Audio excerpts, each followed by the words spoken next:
When you write any figure or any number in your check, then make sure there is no space left so that anyone can add any digit or any word.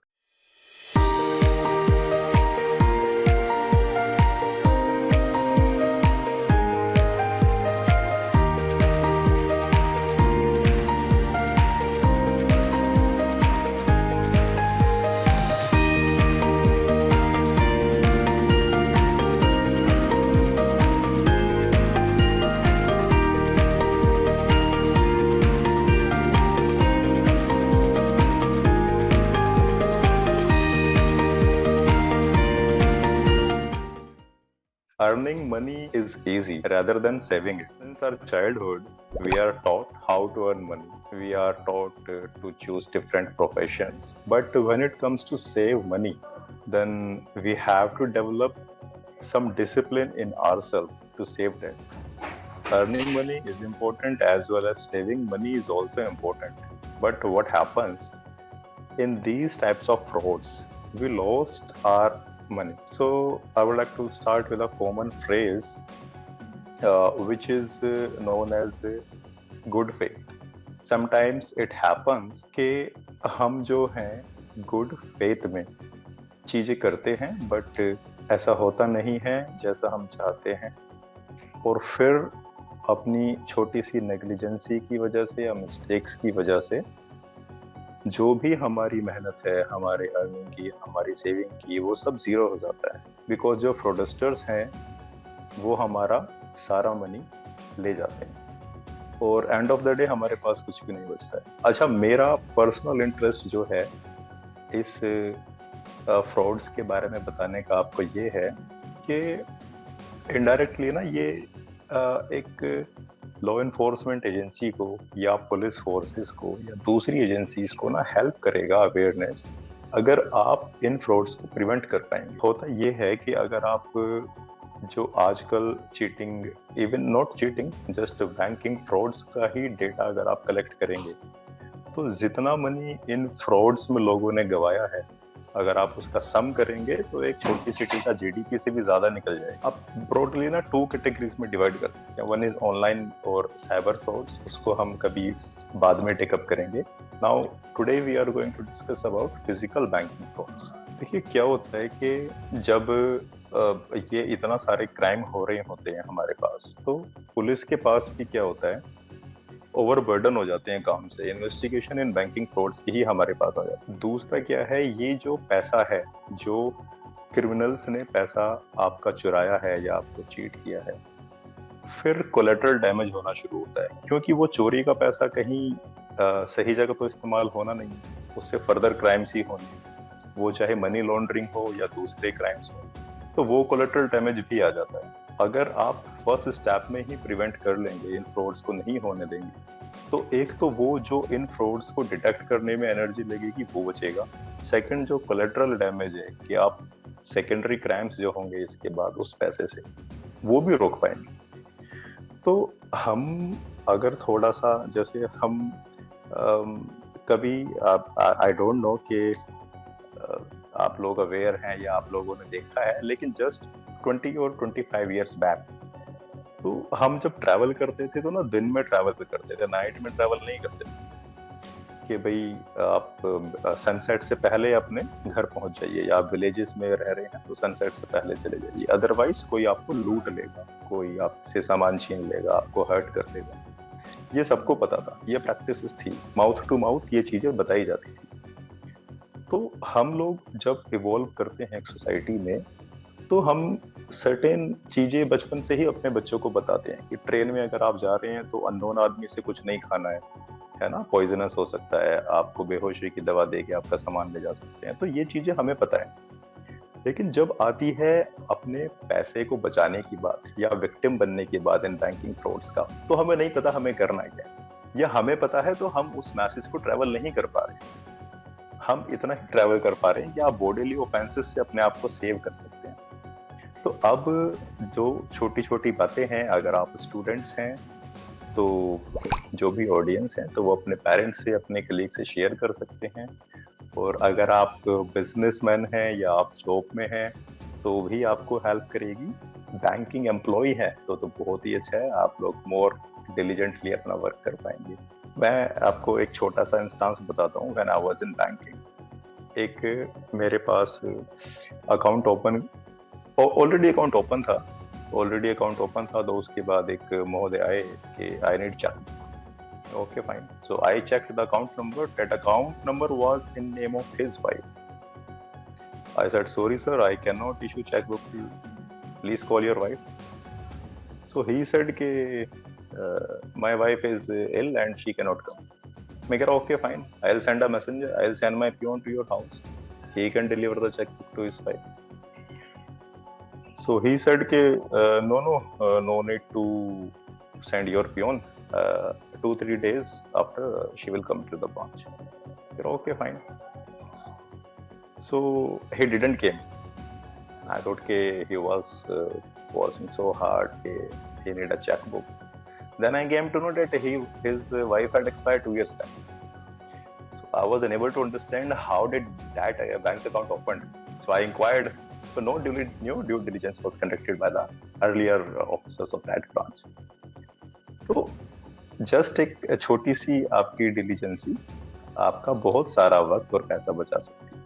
अच्छा, एक चीज और है जो मैंने अभी सीखी है अपने 10-20 साल के एजुकेशन और जॉब के कैरियर में, कि ना हार्ड वर्क से और स्मार्ट वर्क से ना you can earn money, but उसको बचाने के लिए आपको डिसिप्लिन होना पड़ेगा, otherwise you cannot save it.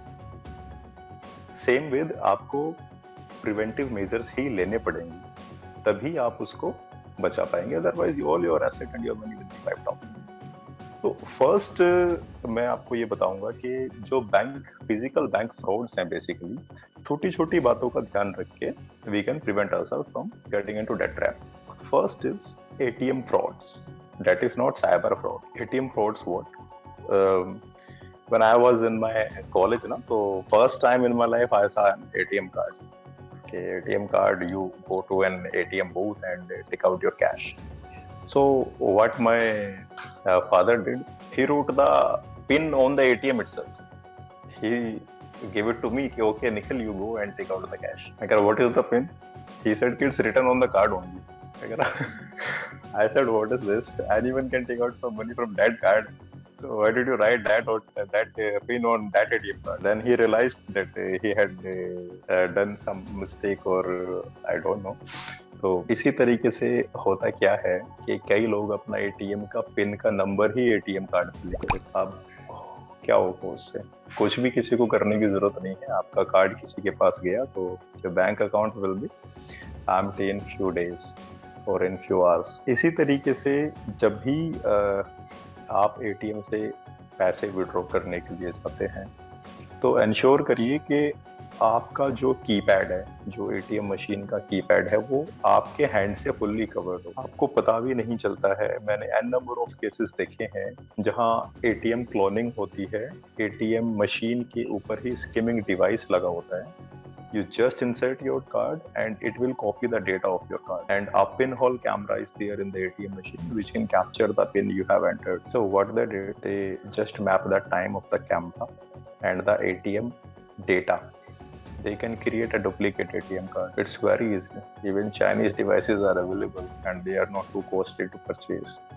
You can just fix that skimming devices or cloning devices or scanning copying devices on the ATM, inserting where we insert our ATM card, and just by a pinhole camera which they sometimes place just on the ATM machine, just over the keypad. So if you are dialing pin in ATM machine, make sure you cover your hand. You use both your hands, one to dial the number, to dial your pin, and second to cover that another hand, so that nobody can see what pin you are dialing.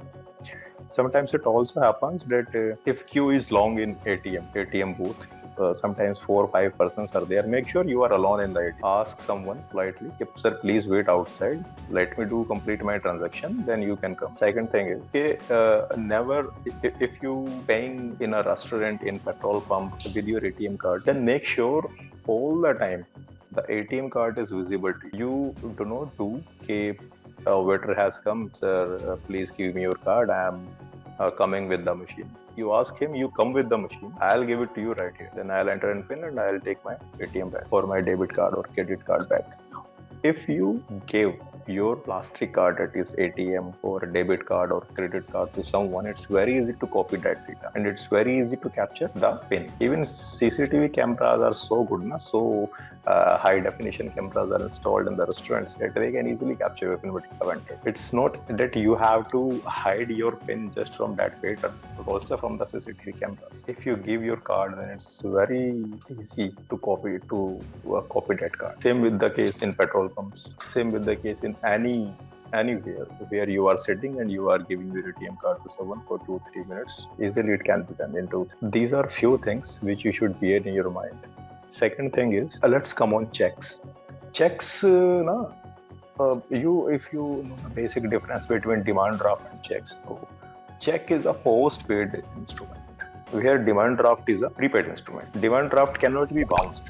Demand draft is prepared when you have money, when you have given that money to the bank. But in checks, that is postpaid. You issue check, it can get bounced. So some figures are there which you have to be write in your checks very carefully. For an example, if you give me a check of rupees 8,000, EIGHT, 8,000. It's very easy to add a zero in that.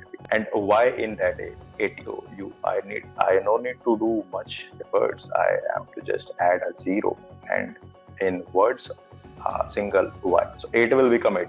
72,000 will be withdrawn more from your bank account. So bank employees will not disclose even the balance of. Sometimes what happens intentionally, for example, there is 10,000 balance in my bank account, and I issued a check of 12,000 because I know there is 10,000 balance in my account.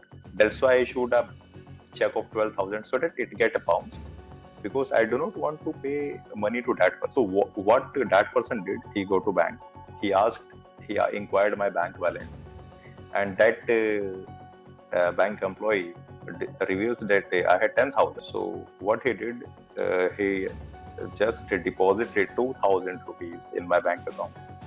So now my balance gets 12.